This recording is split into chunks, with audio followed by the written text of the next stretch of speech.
Bevor es losgeht, erstmal sorry. Wir sind jetzt fertig mit der Aufnahme. Ich habe dann gemerkt, dass es das Video nicht komplett aufgenommen hat, weil ich zu dumm war, den Speicher zu überprüfen.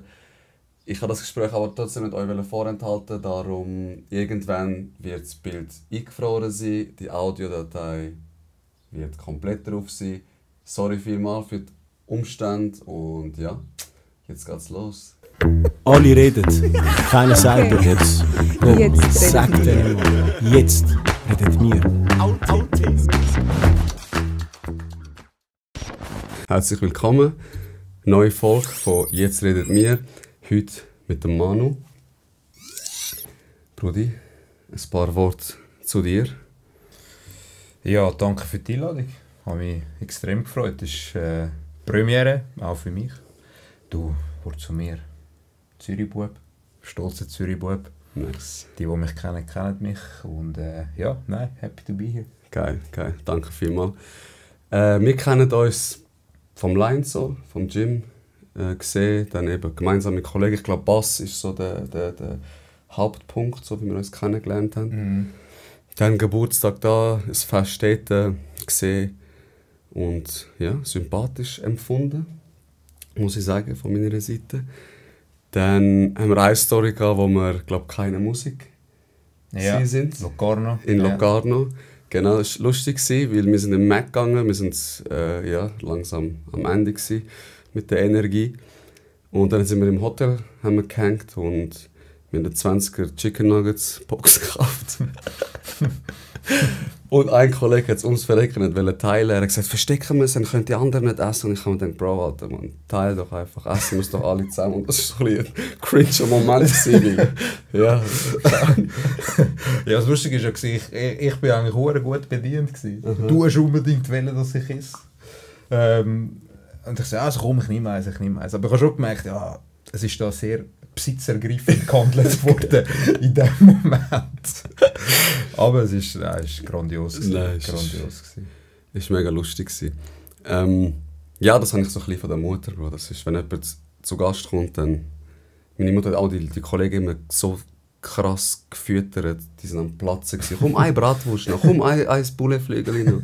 Das ist, glaube ich, ein bisschen von dort, aber...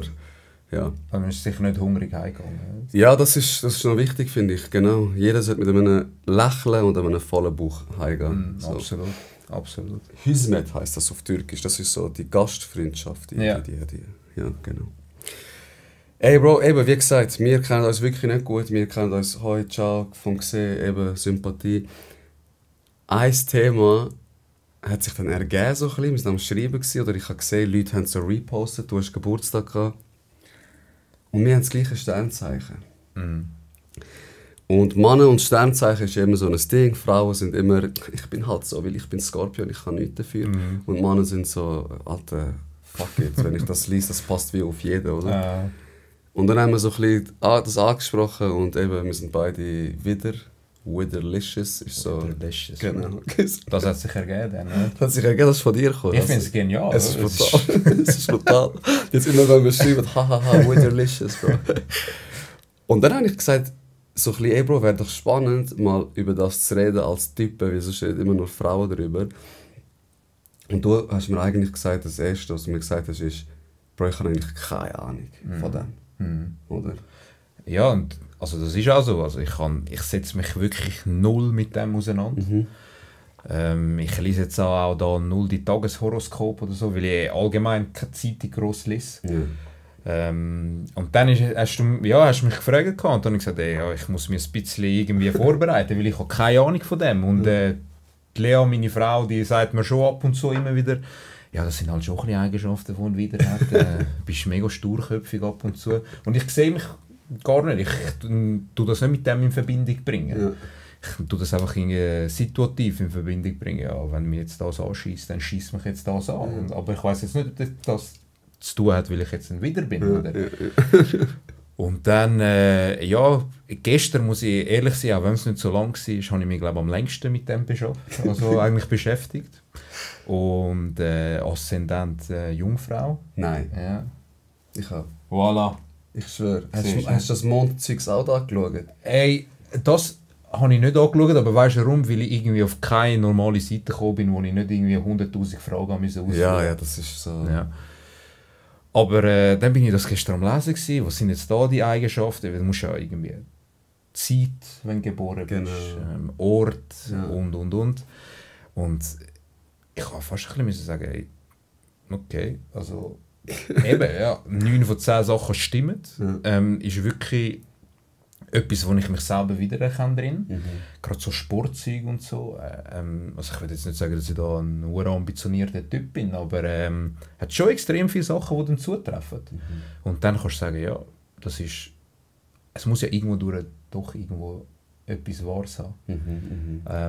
Ja, und ja, darum habe ich gesagt, komm, jetzt redest du mal über das, weil du keinen Plan darüber hast. Und ich kann nur das sagen, was ich wieder irgendwo lese, oder? Aber, fix. Ja. Ich finde es auch, dass Leute denken immer, wenn du darüber redest oder einen Podcast darüber machst, dann musst du voll so, du musst ein Profi sein und du musst alles wissen. Aber wie oft redest du über Sachen, über die du nichts oder wenig Bescheid weißt, weil alles kannst du nicht wissen. Es gibt 1 Milliarde Themen. Und ja, wir reden einfach. Der Mensch redet einfach, spürt ein bisschen Erdenwärme, schön haben wir geredet. Darum jetzt redet wir. Genau, aber jetzt redet wir und es ist nicht, die Message ist nicht, loset mal die Sternzeichen von uns, weil wir kommen mega draus, aber für Laien, oder wie empfindet mir das? Weil es eben Typen, ich kenne keinen Typ, der sagt, Sternzeichen, so, ich bin voll drin, Bro. Und ja, könnte ich auch nicht sagen. Ich kenne glaube ich auch nicht mehr. Es hat einen Spruch für den Wider. Und jetzt zeigst du uns mal, ob es etwas in dir auslöst oder ob es dir etwas sagt. Geduld, schon mal etwas davon gehört? Nein. Nicht, gell? Also, bist du ungeduldig? Hure. Schon? Weißt du wie? Bro, ich auch brutal. Ich auch, ich bin schlimm ungeduldig. Ich kann nicht warten. Ja. Also ich finde das etwas vom Schlimmsten. Ja. Und gerade Sachen, die ich selber in der Hand habe, versuche ich, also wo ich gerade einen Nutzen davon ziehen kann, versuche ich gerade irgendwie zu regeln. Aber ich hatte letztens eine Situation, wo ich auf einen Jobentscheid gewartet habe. Und ich musste warten, das liegt ja nicht selber in der Hand. Und das war Horror. Ey, das war also wirklich Horror. Ich bin 3 Tage, 4 Tage da gesessen und es hat mich innerlich zerrissen. Wirklich. Und auch sonst, also, eben, ich bin einfach ungeduldig. Ich muss gerade Bescheid wissen, ich muss es gerade jetzt machen und wenn ich irgendetwas sehe, das könnte man jetzt machen, dann machen wir es gerade jetzt. Auch wenn es in dem Moment wahrscheinlich nicht die richtige Entscheidung ist. Aber ja, das... Ja, ich spüre es auch bei mir, auch bei den kleinsten Sachen. Ich sage immer, das ist so für mich ein Paradebeispiel. Ich bekomme eine Mail, ich muss darauf antworten. Ich weiss, am Nachmittag kann ich alle antworten, dann kann ich dieser Frau antworten und dann ist es wie gegessen. Die Mail kommt rein, ich kann nicht warten, ich gebe die halbe Antwort schon, dann chill ich, dann kommen die Infos nochmal, dann schreibe ich ihr nochmal ein Mail. Geduld gleich zero. Und ich muss mich mega üben, mega Dings in dem. Was machst du in so Situationen, wo du warten musst, wie jetzt das zum Beispiel, Jobentscheid, du hast in der Hand? Ja, ich glaube, am meisten, wenn ich darüber rede, weil nachher bin ich mich auch gleich mit dem Thema am befassen. Ich kann zwar momentan nichts ändern, aber wenn ich das irgendwie einen Preis gebe, mit wem auch immer, ob das jetzt die Heime ist, ob das jetzt mit der Family ist oder Kollegen, das ist so ein bisschen wie Selbsttherapie dann. Ja. Dann rede ich über das und dann merkt es, okay, der Gegenüber, dem Mann ist das extrem wichtig, er setzt sich mit dem auseinander und solange ich darüber rede, kann ich auch besser darauf warten. Ja. Aber wenn ich wie niemanden habe, oder zum Beispiel das Schlimmste ist, wenn ich etwas habe, wo ich muss geheim behalten muss. Und ich warte auf irgendwie den weiteren Verlauf, bis einer sagt, ja okay, jetzt kannst du einen Preis geben. Dann, das ist schlimm, weil dann kannst du nicht wirklich darüber reden. Oder darfst du nicht, oder was auch immer. Ab und zu passiert es dann gleich, oder du suchst dir irgendeine Person aus, die null mit dem zu tun hat, einfach, dass du über das reden kannst. Ja, ich glaube, wirklich mit anderen darüber reden, das ist so ein bisschen meine Selbsttherapie, dann, wo ich habe und wo mir dann doch auch hilft. Ja. Ich finde auch Kommunikation ist. Also ich bin auch mega so ein Herdentier, muss ich ehrlich sagen. Ich bin auch gerne mal allein, aber so, ich muss am Tag sicher einmal socialisen. Absolut. Das ist nicht nur Arbeiten. Absolut. Weißt, Ich habe das gemerkt, als ich vor 2 Jahren den Job gewechselt habe, so in die gleiche Bude, intern gewechselt. Und mit in dieser Corona-Zeit war niemand im Office, ich mehr oder weniger alleine dort. Und das war schlimm. Also, ich habe gemerkt, hey, ich muss unter die Leute kommen, weißt? Und die Heime, auch jetzt es ist schon freigestellt, kannst du die Heime bleiben, musst nicht unbedingt ins Office gehen. Aber die Interaktion mit den anderen Leuten, egal ob du jetzt geschäftlich mit dem zu tun hast oder nicht, ist mir so wichtig. Ja. Ist mir so wichtig. Ich finde es auch mega gewinnbringend. Und dann hast du irgendwie auch so wieder den Trieb, gerade bei mir, dass ich dann, wenn ich es weniger habe, dass ich dann am Abend rausgehe oder so, weißt? Und okay, dann bin ich unter Leuten, vielleicht nicht unter Leuten, die ich so gut kenne, aber egal, eben, dann machst du neue Bekanntschaften, wie jetzt mit dir, oder? Bist in der Gruppe, kennst zwar alle ein bisschen, aber einen kennst du gut, aber die anderen kennst du gar nicht wirklich und dann fühle ich mich wieder daheim, oder? Ja. Du kannst wirklich ein bisschen socialisen. Das ist mir extrem wichtig und eben, alleine ist gut und recht, aber zu lang. Dreh durch. Ja. Eben, ich finde, es braucht auch, weißt, so ein bisschen allein und Ruhe und ein bisschen Selbstreflektieren. Das absolut. Braucht es auch. Was hast du sonst gesehen für Eigenschaften, wo du gedacht hast, shit, das stimmt schon? Ja, es ist so ein Antrieb, den ich habe, wo ich will nach vorne arbeiten. Muss ich sagen, beruflich ist das vielleicht ein bisschen weniger, weil ich dort noch nicht genau weiss, wo ich wirklich hin will. Sportlich gesehen, dort erkenne ich mich dann wieder. Es passt halt schon nicht auf alles genau zu. Es sind dann eben vielleicht ein Teil von meinem Leben, wo ich mich extrem wiederfinde.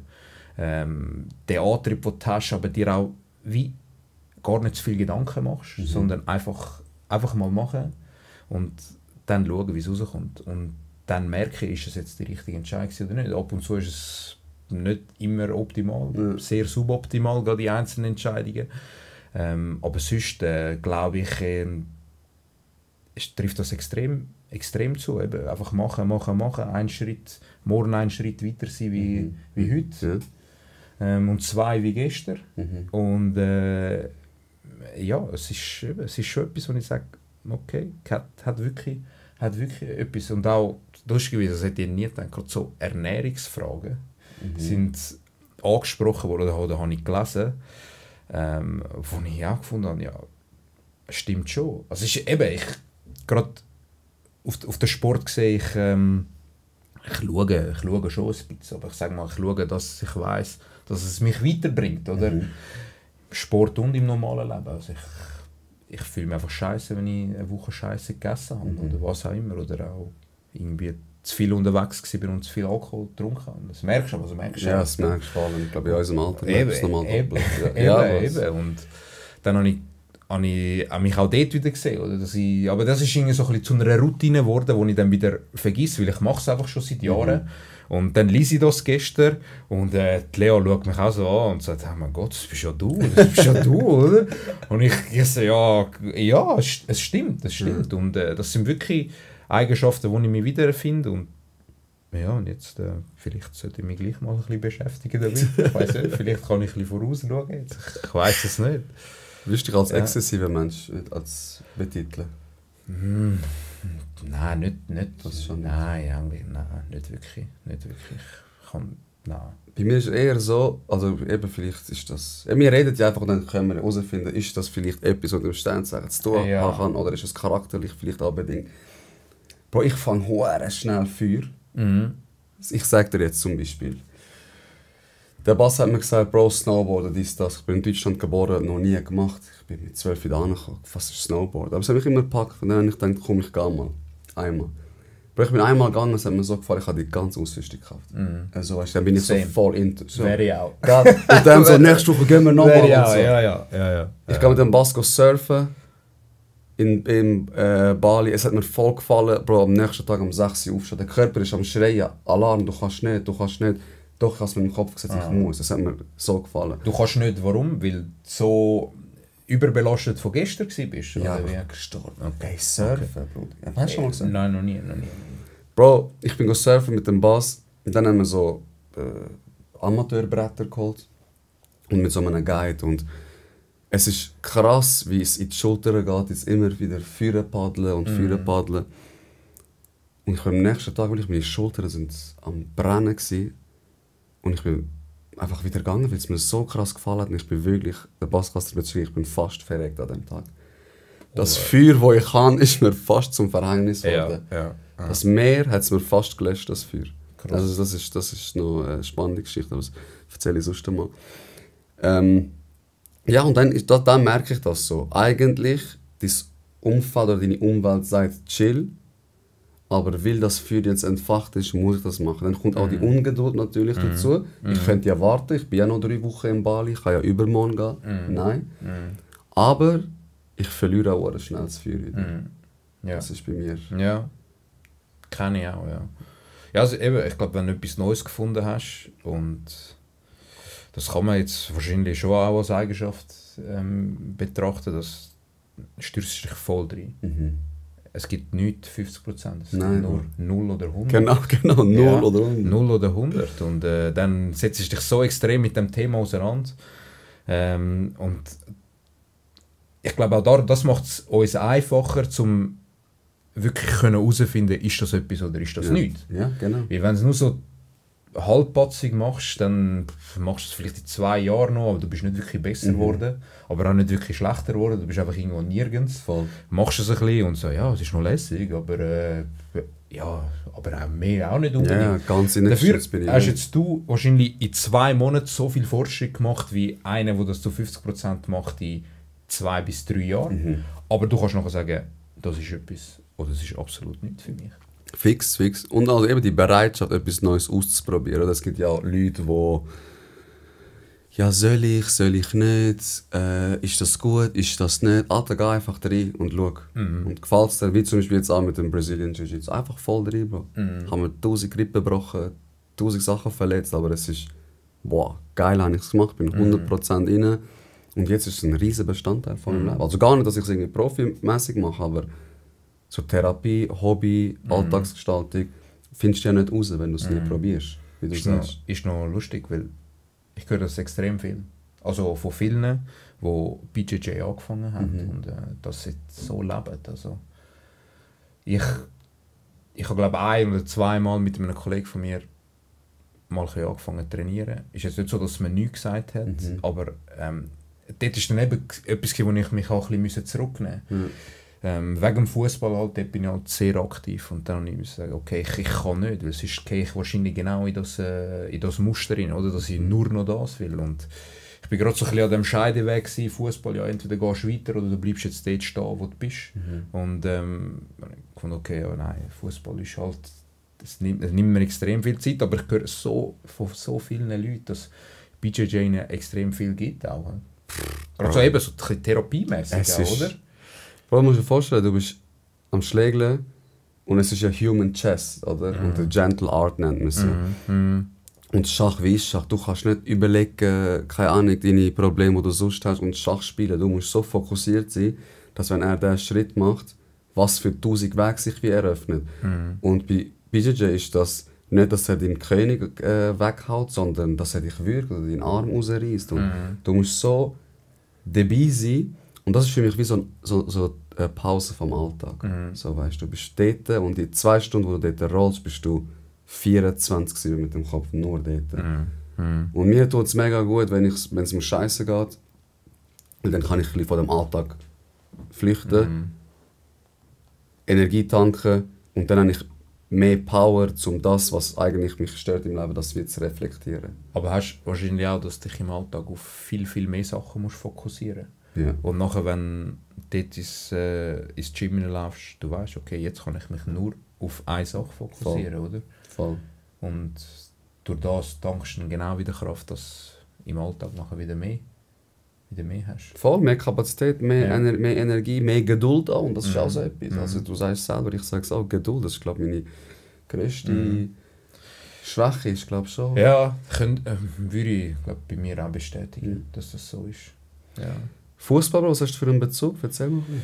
Ja, halt als kleiner Bub angefangen zu shooten. Es ist immer so ein bisschen, ja, ich sage mal, es war so ein bisschen eine Hassliebe gewesen, schon von Anfang an. Aktiv selber auf dem Feld gestanden und dann halt doch auch noch ins Stadion gehen, Fußball schauen. Fußball ist immer ein bisschen das gewesen, was mich ein bisschen von dem weggezogen hat. Dass ich sage jetzt mal nicht, ja, dass nicht zu viel Scheiße da passiert. Und ja, mittlerweile seit 3 Jahren bin ich Goalie-Trainer. Ah, okay. Habe aber vorher doch auch gebraucht, um das irgendwie zu akzeptieren, dass ich jetzt nicht mehr selber spielen will. Also einfach, ja, keinen Bock mehr gehabt, also auf das ganze Theater drumherum, weil es ist eine riesige Szene, egal ob jetzt Spitzensport oder Amateursport. Ja, dann hat mich ein ehemaliger Trainer von mir eigentlich draufgebracht. Ich wollte eigentlich zuerst so ein bisschen mehr in den Athletikbereich hineingehen. Und der hat mir dann gesagt, hey Manu, mach Goalie-Trainer. Du bist prädestiniert dafür. Mach die Ausbildungen und dann schau, wo es dich anführt. Und das habe ich dann angefangen. Bin jetzt bei meinem zweiten Club angestellt, wo ich jetzt nochmal ein Jahr mache, bis nächsten Sommer. Nice. Und ja, es läuft gut, es ist mega cool und ich habe eine absolut neue Leidenschaft entwickelt, im gleichen Sport, aber zwar eine komplett neue Leidenschaft, jetzt in diesem Coaching-Bereich.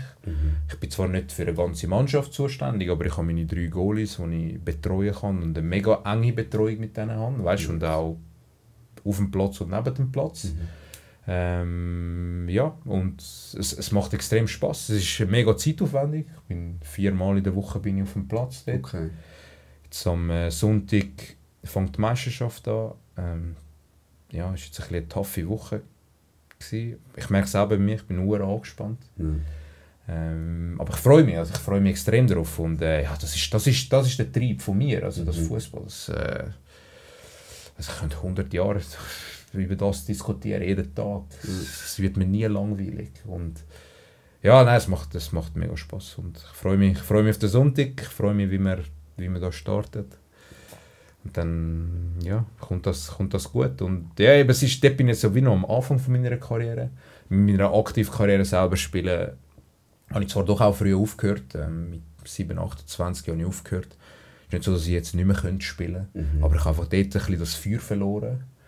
Und mit dem Coaching habe ich extrem neues Feuer gewonnen. Und ich weiss, dort bin ich jetzt noch in meinen Babyschuhen. Und dort kann ich noch wachsen. Ja. Ich glaube, ich weiß nicht, das ist jetzt so bei mir so, ich rühre so da rein, Wissbegierde. Bei mir ist das extrem, Mann. Wenn ich merke, so, ich bin stuck irgendwo, oder jetzt auch, sei es jetzt Job oder Sport,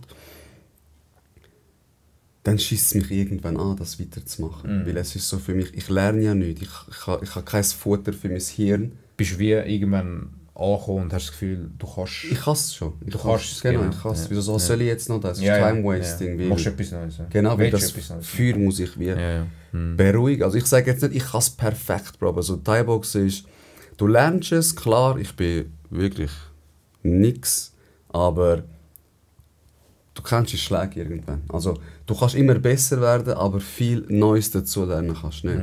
Und im BJJ ist so, Bro, du bist Black Belt und du weißt eigentlich noch nichts. Weil es gibt 1000 Sachen. Und ich glaube, das ist das, wo ich so mit meinem Charakter und dem Sport so den Link gemacht habe. Und ich denke mir, das ist der Shit. Aber glaubst du, dass das bei uns so ein bisschen verpönt ist? Also weißt du, dass du immer wieder neue Sachen ausprobierst? Ich glaube schon. Gell? Ich glaube schon. Ich habe eben auch das Gefühl, ich habe viele Sachen ausprobiert, viele Sachen wieder gemacht und ich muss mir das immer wieder mal ein bisschen anhören. Ah ja, du hast ja das auch schon gemacht. Und das auch. Ja, was ist... Also, ich weiss nicht, ich check nicht, was ist jetzt das Schlechte dran? Ja. Ist das jetzt... Ja. Weiss nicht, haben die Leute das Gefühl, du kannst dich nicht binden oder du bist schnell gelangweilt oder was? Ich komme nicht raus. Und weil... Ja, ich komme irgendwie wieder auf das zurück, gerade im Sport. Dann machst du 4, 5 Sachen und dann denkst du, was ist das für einer? Der macht irgendwie alles, aber nichts richtig. Und es gibt Dutzende Athleten, jetzt zum Beispiel in den USA, die in 3 von den höchsten Profiligen Athleten waren und gespielt haben. Und nicht einfach mitgespielt haben. Und die sind jetzt fucking Legends, man. Da dachte ich, mein Gott, was ist das für einer? Der das und das. Und bei uns, jetzt musst du dir vorstellen, keine Ahnung, der Janik Brecher vom FCZ fängt da während seiner aktiven Karriere noch Basketball spielen. Der wird ausgelacht werden. Denkst du, was machst du? Ja, voll. Aber wenn es, also weißt du, und darum musst, also ich habe mich immer, weißt du nicht, hast du das vielleicht ein bisschen gleich empfunden. Ich habe mich immer ein bisschen rechtfertigen, Ja. warum ich jetzt noch das und das mache. Du machst ja schon das. Voll. Ja, Immer wieder, Bro, immer wieder. Oder? Immer Voll. wieder. Ja, eben. Du hast jetzt eine eigene Firma und jetzt kommst du auf einmal, ich will im Gefängnis arbeiten, dann machst du Dashboard, jetzt willst du das, jetzt kaufst du eine Ausrüstung von Snowboard, dies, das. Alter, lass mich doch, Mann. Lass mich doch. Mann. ja, mach einfach. Also ich schwöre, was ist so schlimm daran? Aber das ist ja auch, wenn wir darüber reden, ist so, ja, wir vertreten unsere Meinung, unseren Standpunkt. Aber passiert dir das nicht ab, dass du ab und zu auch judgest? Zum Beispiel jetzt The Rock, oder? Der Wrestler. Jetzt macht er auch Schauspiel. Und ich denke mir so, Alter, Mann.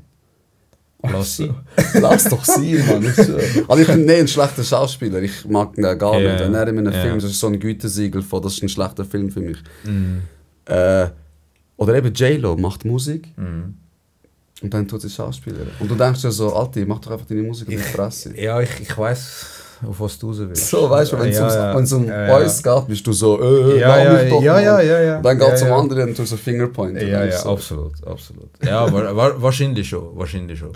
Ich denke jetzt, also, wenn ich das jetzt nur rein objektiv von draussen betrachte, dann muss ich sagen, okay, das sind Leute, die sonst schon gerne angeschaut werden. Warum sollten sie jetzt nicht in einem Film auch angeschaut werden? Fix. Und dann wahrscheinlich die schauspielerische Leistung geht ein bisschen im Hintergrund. Genau, ja. Aber kannst du wahrscheinlich in den Kommentaren nicht verkneifen. Nein. Oh mein Gott, der hat ja keinen Plan, was er macht. Bist du auch so einer, wo du hast schnell eine Meinung über jemanden? In der Regel? Ja. Gerade, je nachdem, in was für einem Umfeld ich mich jetzt gerade begebe. Also privat mache ich mir weniger schnell eine Meinung. Glaub. Dort gebe ich den Leuten eher Chancen. Und jetzt gerade auf den Sport gesehen, im Fußball, dort sehe ich, wenn eine neue Garderobe läuft, kann ich ihm sagen, ob er ein Blender ist oder ob er wirklich etwas in den Birnen hat und auch etwas in den Füßen hat. Okay. Aber wahrscheinlich einfach dort, weil es halt auch, das ist einfach eine scheiß oberflächliche Szene. Und ich weiss, dass ich im Privaten nicht so eine oberflächliche Szene habe. Sonst würde ich mich, glaube ich, nicht mit den Leuten umgeben, wo ich mich momentan umgebe. Darum, wenn dort jemand Neues jetzt wahrscheinlich dazukommt, dann weisst du, okay, hey, vielleicht findest du ihn auf den ersten Augenblick ein riesiger Idiot oder keine Ahnung. Und denkst aber, okay, der ist aber durch den reingekommen, der ist ein guter Typ, gib ihm nochmal eine zweite oder eine dritte Chance. Und ich glaube, privat nicht, businesstechnisch gesehen wahrscheinlich schon. Okay, bei mir ist es gerade umgekehrt. Oh, wirklich? Voll. Ja, aber ich arbeite im Knast, Bro. Du siehst den Antrag für U-Haft, 1000 Sachen und ich habe schon oft erlebt, dass du denkst, ja, es stimmt fix und dann kommt die Person raus und dann bin ich wieder so ein bisschen vorsichtig geworden. Ja, macht Sinn. Oder ich bin so, eben einer schreit dann und beleidigt dich und ich kann dann wie professionell bleiben. Ich kann wie meine Emotionen dann mehr rausnehmen, weil ich bin so halt, ich bin am Arbeiten. Also ich gebe einen Fick drauf eigentlich, wer die Person ja, aber du kannst halt wahrscheinlich gut differenzieren, oder? Du weißt, ey, du bist da im Geschäftsalltag und es sollte ja wie auch nicht an dich heranlassen, wenn du nachher rausläufst oder wenn du heimgehst. Voll den Cut so zu machen. Aber ich bin in einem Raum privat jetzt und kommt irgendeiner und ich hasse so Leute, die so immer im Mittelpunkt sein wollen, weißt du, so People-Pleaser, so Hauptsache ich habe es gut mit dir, Hauptsache jeder mag mich. Und wenn so einer in den Raum reinkommt, bin ich gerade so, okay. Aber warum? Bro, ich weiß es nicht. Es kann sein, dass es meine Unsicherheit ist. Ich sage dir ehrlich, ich weiß es wirklich nicht. Wieso? Ich habe eine mega schnelle Meinung, aber ich bin dann nicht so verbissen und sage, ich habe die Meinung gehabt, also es muss jetzt auch das so stimmen. Zum Beispiel der Krigi, der Lüber, wo ich ihn kennengelernt habe. Das erste Mal, ich habe gedacht, was für ein Idiot. Ich habe mir gedacht, so ein Mongo.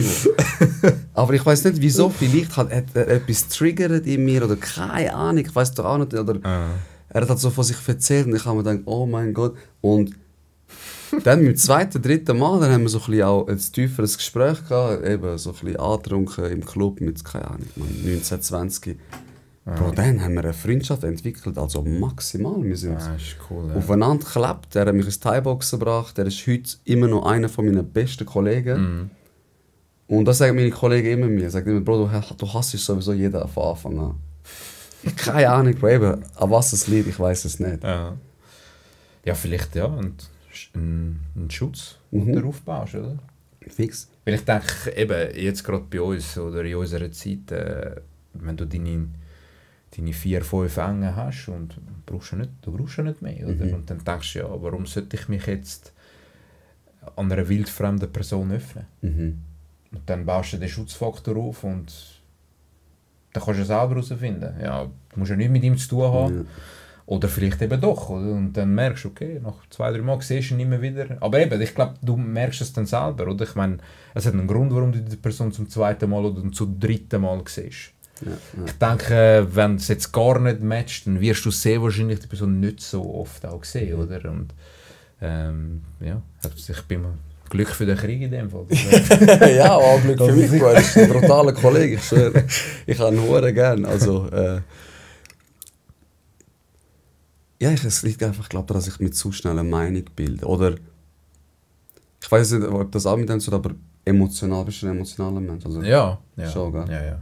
Also, es ist, glaube ich, unterteilt auch in Feuer, Wasser oder in die Elemente. Und wieder ist ja sicher ein Feuerzeichen. Und ich merke das schon. Und vielleicht leite ich das auch von dem so ein bisschen ab. Also, für die hinter dem Screen, nicht, dass ihr jetzt denkt, ich bin der, ich bin halt wieder, sorry, ich muss halt so, ich kann nicht anders. Das bin ich nicht, ich bin, glaube ich, ein mega reflektierter Mensch, aber weil das jetzt gerade Thema ist so. Und ich bin auch erschrocken, weil ich mich nie damit befasst habe. Und dann habe ich eben durch die Ex-Freundin, durch Frauen, ja, wie könnte es auch anders sein, habe ich mich mit dem befasst und ich habe gedacht, wow, krass. Und emotional bin ich mega. Also ich bin auch mega so offen, authentisch, transparent. Wenn es mir schlecht geht oder so, wenn ich dich nicht mag, Bro, ich könnte niemals mit dir schauspielern und da ansitzen und haha, huhu. Der Kollege hat mir auch gesagt zum Beispiel, hey, für die erste Folge wäre doch geil, wenn du die und die Person einladest, die hat eine mega Reichweite und... Aber sie interessiert dich nicht. Bro, sie interessiert mich null. Also lieber habe ich ihre 1000 Follower dann nicht, als dass ich mir die Blöße geben muss oder Schauspielern muss. Ich kann das sowieso nicht. Die Person wird das merken. Die Person wird das merken und ich möchte es auch nicht. Ja, Jackie. Eben, ich glaube, wenn ich es jetzt eben so mitbekomme, du willst so authentisch wie möglich bleiben. Und dann macht es ja auch null Sinn. Es würde ja komplett nicht dir entsprechen, wenn du das jetzt mit dem angefangen hättest oder nur weil du hast irgendwelche Klicks generieren. Ja, voll. Also es macht absolut, also für mich macht es absolut Sinn. Ja. Aber vielleicht jetzt einer, der sagt, ja, du musst geschäftsorientiert denken, macht es vielleicht weniger Sinn. Ja. Denkt, ja, aber das bringt nichts. Sagst ja. Darum ist es ja noch so geil, wenn du Typen hast, die rein einfach durch ihre Art sich etwas aufbauen können. Also von dem habe ich viel, viel mehr Respekt wie einer, wo ich weiss, der verbeugt sich in der Öffentlichkeit, ist aber privat ganz ein komplett anderer Typ. Gibt es zu viel? Oder? Es gibt zu viel. Oh, ja. Ich denke schon, klar, wenn du irgendwann in einer gewissen Liga bist, musst du wahrscheinlich auch. Weil sonst kommst du wahrscheinlich wirklich nicht mehr weiter. Oder? Aber also, wenn einer so ist, wie er einfach ist und dort ist, wo er angehört, und dort musst du sagen, hey, krass. Ist geil. Weil das gerade in unserer jetzigen Welt gibt es das gar nicht mehr. Also selten, es gibt's nicht mehr. Es ist, ja, ich frage mich auch ab und zu. Und dann, ja, jetzt gibst du öffentlich das Preis, aber privat erzählst du mir das und dort ist nochmal das. Und es ist extrem, oder? Ich glaube, wir sind so abhängig von, wie du vorher gesagt hast, ich muss dem anderen gefallen. Oder ich muss einfach mein Leben dem so preisgeben, dass das Gefühl hat, mir geht es so extrem gut. Ja. Und ich bin der Schönste und der Stärkste und der Geilste sicher. Ja, voll. Ja, da ist für Social Media so ein riesen Ding. Ja, versucht mal so glücklich zu sein, wie ihr auf Social Media immer vorgeben zu sein. Geht gar nicht, glaube ich. Geht gar nicht. Unmöglich. Gar nicht. Und dann auf die andere Seite, wenn irgendeiner sich beklagt auf Social Media, nachher wird er als Opfer dargestellt. Ja, das Thema ist sowieso so, es ist endlos und es ist krass, ich merke, ich habe gesagt, wie viele Aufnahmen ich etwa schon habe. Das war nie ein Thema, außer bei einer Person, aber mit jedem ist das Thema mehr oder weniger angeschnitten worden. Weil es ist so ein Teil von unserer Gesellschaft, du kannst das gar nicht wegreden. Ja, Es nein, das geht gar nicht. nicht. Das geht nicht. Also es sind auch Leute da, die gar kein Instagram haben. Aber die sagen auch, genau wegen dem habe ich es nicht. Also. Und das ist auch etwas Lustiges oder etwas Paradoxes. Wir sehen eigentlich die Scheinwelt oder so, oder was uns auch triggert, aber ich habe trotzdem Instagram. Ich will es auch nicht löschen, ganz ehrlich. Ich auch. Also es regt mich auf, wenn ich ab und zu, aber zum Glück gibt es Story stummschalten. Beste Erfindung ever. Jetzt schaut jeder, der meine Stories angeschaut, der Wichser. Nein, aber ja, das ist so heavy, Und es ist ja etwas mega Neues. Also wir sind die Generation, finde ich, die 90er oder die 2000er. Wir kennen die Welt noch ohne Social Media und wir kennen sie mit. Ja. Und es wird nie mehr weggehen, sage ich. Nie mehr. Nein, also vielleicht in einer anderen Form irgendwann. Ja, das verbreitet sich immer. Aber also Stand jetzt könnte ich es mir auch nicht vorstellen. Oder? Aber eben die Leute sind so anpassungsfähig wie nichts anderes. Irgendwo habe ich den Hoffen gleich noch, dass wenn was auch immer passiert, die Leute werden sich schon anpassen können. Sie werden irgendwelche andere Wege finden, um sich irgendwie preisgeben, was sie jetzt gerade machen sind. Ich glaube wahrscheinlich Instagram wird es irgendwann mal nicht mehr geben, aber es wird irgendein anderes Tool geben oder nachher bist du am Rumlatschen, ja Instagram ist so geil gewesen und. Ja, ich genau. meine, am Anfang mit Facebook ist ja genau gleich. Voll. Das ist irgendwann im Vergessen geraten. Also, Ja, alle haben gedacht, das wird für immer bleiben. Und jetzt, wer hat Facebook noch? Ich habe es mal gelöscht vor sicher 2 Jahren, glaube ich. Ja. Habe ich es mal gelöscht. Aber ich habe ja nichts mehr dort gemacht. Es ist nichts mehr. Also ich habe es auch schon, glaube 5-6 Jahre gelöscht. Jetzt habe ich es, glaube vor 2 Jahren wieder aufgemacht, einfach wegen Marketplace. Und ich bin ja, dort. das ist noch gut. Das ist brutal, Bro. Ja, voll, das habe ich auch gehört. Ja. Das ist wirklich mega gut. Das ist das Einzige, was ich wirklich brauche. Und sonst, ich weder posten noch irgendwie Kollegen connecten, gar nicht. Instagram. Ja, und jetzt TikTok. TikTok ist so das... Das habe ich jetzt nicht. Hast du nicht? Nein. Bro, lass sie nicht ab, ich sag's dir. Es ist ein Dämon, glaube ich. Ja, aber die Instagram Reels ist doch nichts anderes. Es ist genau das Gleiche. Die Leute, die immer sagen, ich habe TikTok nicht, ich bin doch kein Kind oder ich bin doch nicht Ding. Und dann sind sie auf Reels oder auf Shorts, ja, Bro. Gut, das bin ich. Das ich bist bin du dort gefangen. Es ist genau das Gleiche. Und nachher schaust du, oh fuck, man, schon 45 Minuten Ich sind rum. Eine ey. Stunde ist rum. Leck. Ich habe mich geweigert, immer das abzuladen, dann habe ich es abgeladen. Und? Bro, der Algorithmus ist pervers.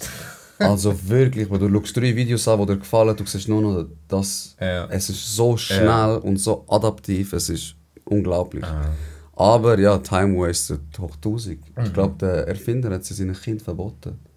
Okay, spannend. Ja, spannend. sagt ja auch hure viel Ja. aus, nicht? Ja. Das sagt brutal Ja. viel aus. Ich habe noch eine Frage, die mir im Kopf stuckt ist. Mannschaft? Welche Mannschaft? Trainieren meinst du? Nein, welche sind deine Herzensmannschaften? Meine Herzensmannschaften? Also der FCZ und der AS Roma. Mhm. Da bin ich ein grosser Fan. Und dann hat sich das über die Jahre noch ergeben, Hertha BSC. Einfach Okay. Sympathisant, ja. Okay, wie kommt's, man? Hey, es hat sich ergeben, dass Berlin für mich die Flucht von Zürich ist. Wenn ich die Schnauze voll habe von Zürich, Okay. gehe ich auf Berlin. Okay, das musst du ausdeutschen. Wegen, Mann. Ja, ich kann wie... Zürich ist ein Dorf. Ja, Jeder kennt jeden. voll. Ist alles gut und recht. Macht dir auch extrem Spass. Wenn du rausgehst, du bist nie allein. Du kennst Voll. immer irgendeinen. Immer, Bro. Immer. Und es ist ja sehr lässig, aber ich habe ab und zu einfach die Schnauze voll. Wir spielen uns da die ganze Zeit so extrem auf. Und irgendwann kann ich das einfach wirklich nicht mehr handeln. Auch wenn es auch nur für ein Wochenende ist. Berlin ist so viel mal grösser wie Zürich. Und mir ist einfach immer... Ich finde es einfach immer wieder erstaunlich, wenn ich auf Berlin gehe, wo alles viel grösser ist, viel hektischer eigentlich. Und sie sind auch weit voraus. Also egal, ob das was ist. Oder weißt du, jetzt gerade so ein bisschen meine Interessen mit Essen gehen, irgendwelche Klamotten, die du geil findest und. Es ist immer zuerst, also Berlin kommt immer vor Zürich. Mhm. Ja. sicher. Und dann gehst du in ein Rest. Mir ist das so bewusst worden, bin ich in ein Rest gegangen, in Prenzlauer Berg. Und es war ein Asiat. Der war pumpenvoll gewesen. Also wirklich pumpenvoll. Und nachher sind da so Festbänke, also wie so Festbänke gewesen.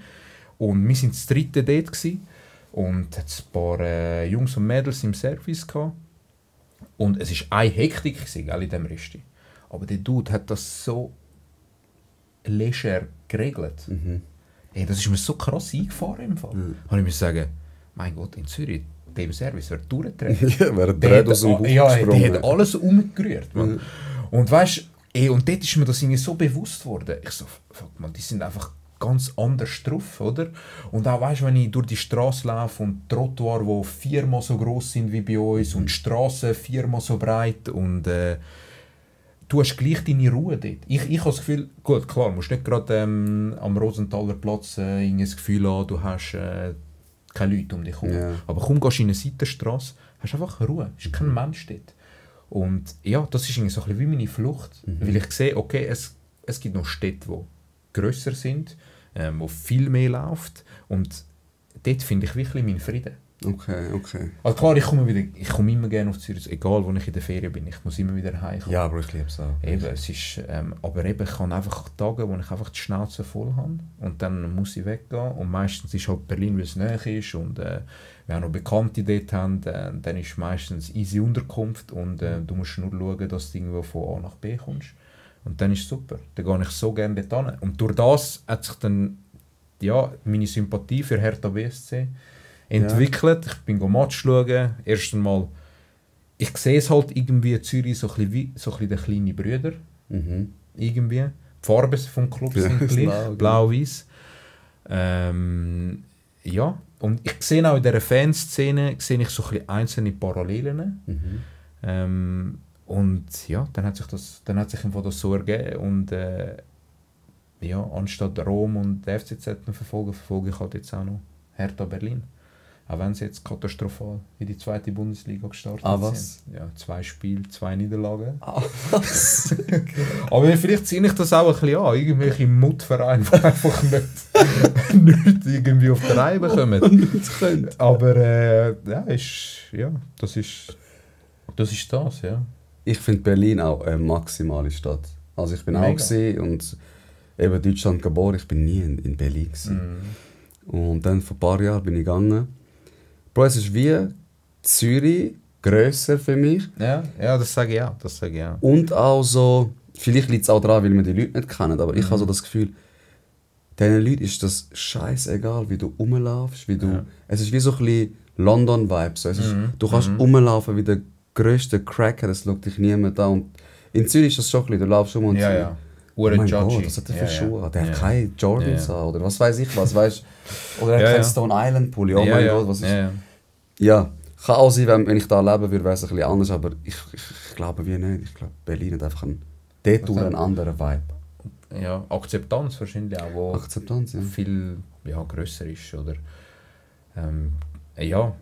Aber ja, ich sehe das ähnlich. Ich sehe mega viele Parallelen, aber ich glaube auch, eben von deinem Auftreten, ich weiss nicht, das sage ich jetzt als Tourist, der nicht dort lebt und wo wahrscheinlich auch nie dort leben wird, aber von außen dran kommst du das so mit über.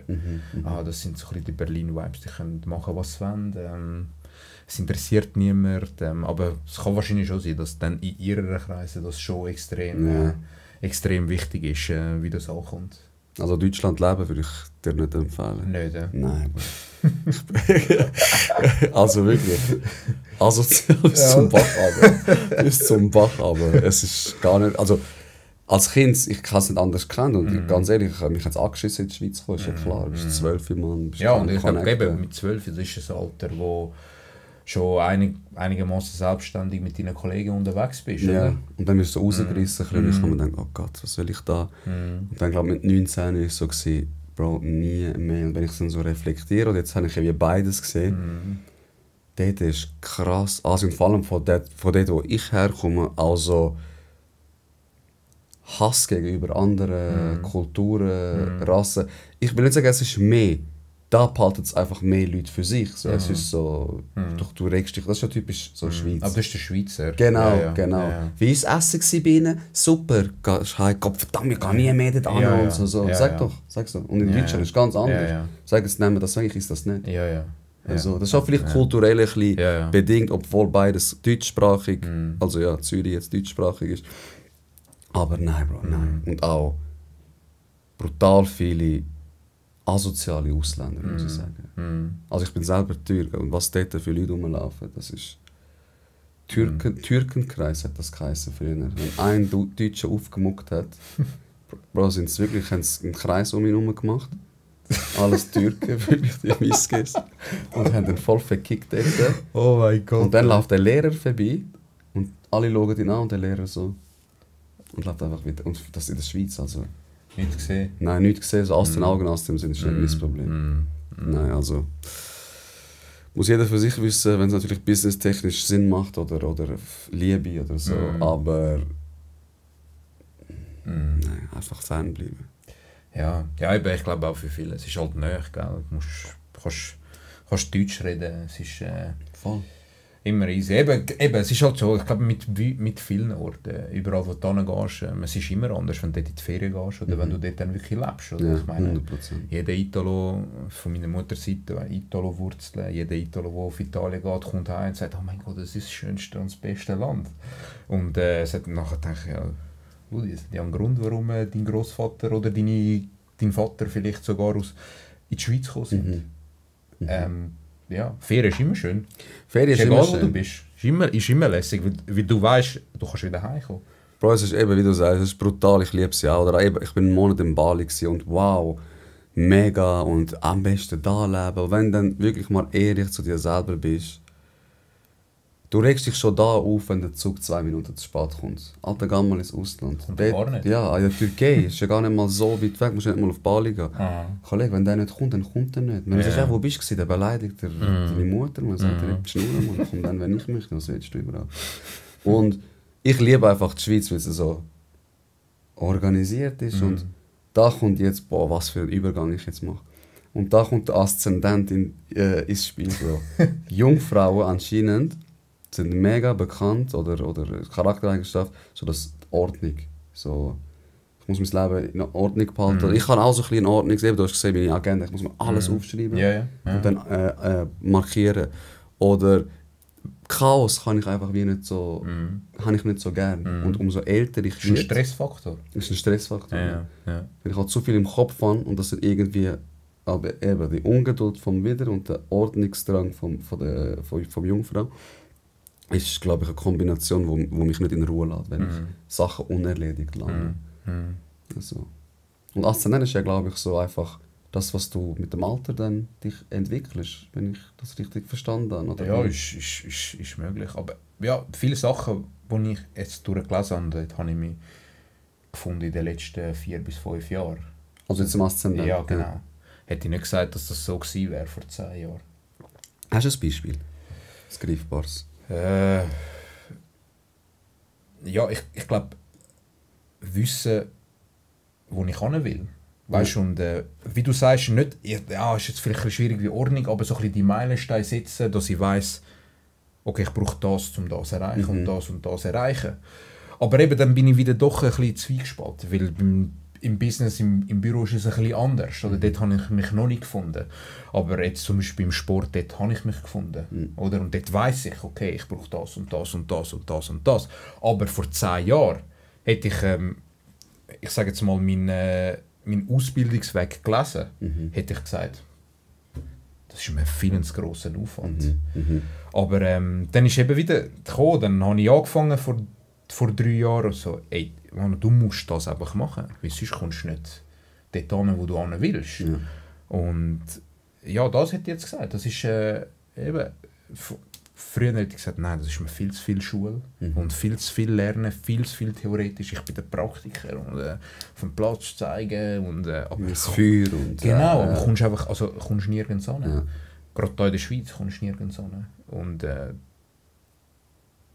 habe ich mir gesagt, okay, ich sehe mich in den letzten 3-4 Jahren. Das hat sich extrem entwickelt. Aber halt auch zu einem Thema, das mich halt wirklich sehr interessiert und wo ich auch meine Zukunft drin sehe. Ja. Ja, aber das habe ich auch. Das ist auch wenn ich mich für etwas nicht begeistern kann, dann wird das eh nicht, Bro. Dann muss ich gar nicht anfangen. Also wenn ich nicht einen Sinn sehe oder eine Leidenschaft wie entwickeln kann, dann dann mache ich es sowieso nicht. Es wird nichts bringen.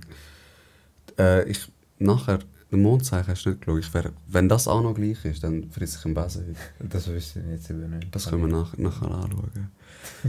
Bro, du hast noch ein anderes Thema erwähnt. Ich finde, schneiden wir es an, besprechen wir es gar nicht, tun wir das uns fürs nächste Mal aufsparen. Ich würde mega gerne dich nochmal da haben, wenn das dir recht ist. Gerne. Was war das gewesen? Ich habe es noch geil gefunden. Fühlst du dich noch wohl daheim? Jetzt nicht auf deine Wohnung bezogen, sondern auf den Ort, wo du lebst? Aha. Oder fühlst du dich ab und zu fremd? Ja. Weil bei mir ist das so, dass ich mich ab und zu komplett nicht am rechten Fleck finde. Also Okay. ich denke, ich bin nicht am richtigen Platz da, wo ich jetzt durchlaufe. Okay. Laufe ich durch meine Straße, wo ich aufgewachsen bin, und ich fühle mich fremd in meiner eigenen Siedlung, Ja. wo ich aufgewachsen bin. Okay. Das ist so ein bisschen das gewesen, ja, was mich extrem triggert. Okay. Immer wieder, nicht Ja. jeden Tag, aber Ja. ich habe Phasen, wo mich das extrem triggert. Oder? Okay. Und dann fühle ich mich fast ein bisschen fremd, eigentlich dort, wo ich daheim bin. Ja, dort, wo du aufgewachsen bist, Absolut. wo du als Kind gespielt hast. Genau. Und seit wann hast du das? Ich könnte es ja nicht sagen, das hat sich im Fall einfach irgendwann ergeben. Ich habe es, glaube ich, einfach irgendwann selber müssen merken. Okay. Ich könnte jetzt nicht irgendwie ein Datum sagen oder was auch immer, sondern es ist wirklich, ich kann es gerade heute gar nicht handeln. Okay. Und es ist mir bevor ich in die Sommerferien bin, wir sind Ende Juni sind wir in die Ferien gegangen. Und dann war es ein Wochenende, wo es gerade bei mir vor dem Haus so eine Blockparty gemacht haben. Und das ist von einem Atelier, das unten ist. Das machen sie jedes Jahr. Können sie die Straße sperren. Also alles bewilligt, voll cool. Also wirklich null Stress. Dann haben sie eine Bar, ich glaube ein bisschen Food gibt es auch. DJ, der spielt. Eine Liveband, die noch spielt. Also wirklich eigentlich eine geile Sache. Ich habe gewusst, dass sie ist, und ich bin dann irgendwie heimgelaufen und ich bin dort angelaufen und dann habe ich gemerkt, also ich wollte eigentlich heim, ich wollte nicht an die Party gehen. Und dann bin ich dort gewesen und ich sehe die Leute dort. Und dann habe ich sagen, boah, hey, heute verträgt das wirklich nicht. Hey, wirklich, heute ist wirklich einfach einer zu viel. Man. Okay. Geht einfach heim oder... Oder ich schicke Oder euch heim. ja, es ist fast ein bisschen auf das rausgelaufen. Und zum Glück habe ich an dem Abend gearbeitet. Da habe ich mir sagen, okay, ist gut. Weil sonst wäre ich wahrscheinlich gleich runtergegangen und nachher wäre es, glaube ich, nicht gut gekommen. Okay. Behalten wir die Energie. Ja, absolut. Sicher auch andere Faktoren, die eine grosse Rolle spielen, aber ich glaube, das gerne bei einem nächsten Thema. Irgendwelche letzten Worte, bevor wir abschließen, Rudi? Nein, danke sagen. Danke, dass du mich eingeladen hast. Hat mega Spass gemacht und ich freue mich aufs nächste Mal. Geil. Danke euch fürs Zuschauen. Bis zum nächsten Mal, wenn es heisst, lernen wir voneinander, lachen wir miteinander. Ciao zusammen. Bro, die Sympathie ist ich sag dir ehrlich. Nicht besprochen, aber der Podcast hat 4 Stunden gehen.